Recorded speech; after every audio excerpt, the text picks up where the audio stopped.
A U-turn in the face of public anger as Poland's parliament votes down a near-total ban on abortion. With right-wingers and liberals joining forces, the lower chamber rejected the bill by 352 to 58.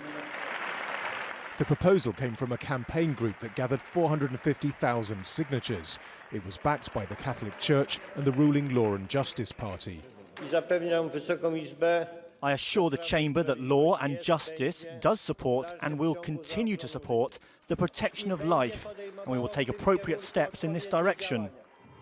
But this was a free vote. The government withdrew their support, saying this week's huge street protests had given them food for thought.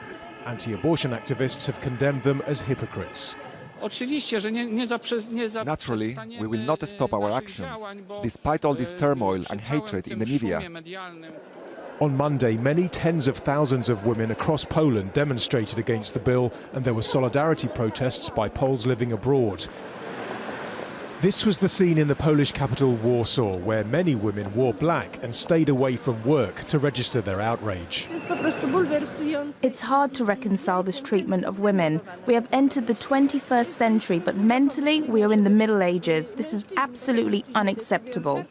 Poland, where many people are devout Catholics, already has some of Europe's toughest restrictions on abortion. It's only legal in cases of rape or incest, or if there's a serious threat to the mother's health, or severe and irreversible damage to the fetus. The proposed law would have banned all abortions unless the mother's life was directly at risk, with possible 5-year prison terms for having or performing an illegal abortion. Thursday's vote marks the first major domestic setback for Poland's ruling Conservatives, while the protests suggest more Poles are willing these days to challenge the moral leadership of the Church. Nadeem Barber, Al Jazeera.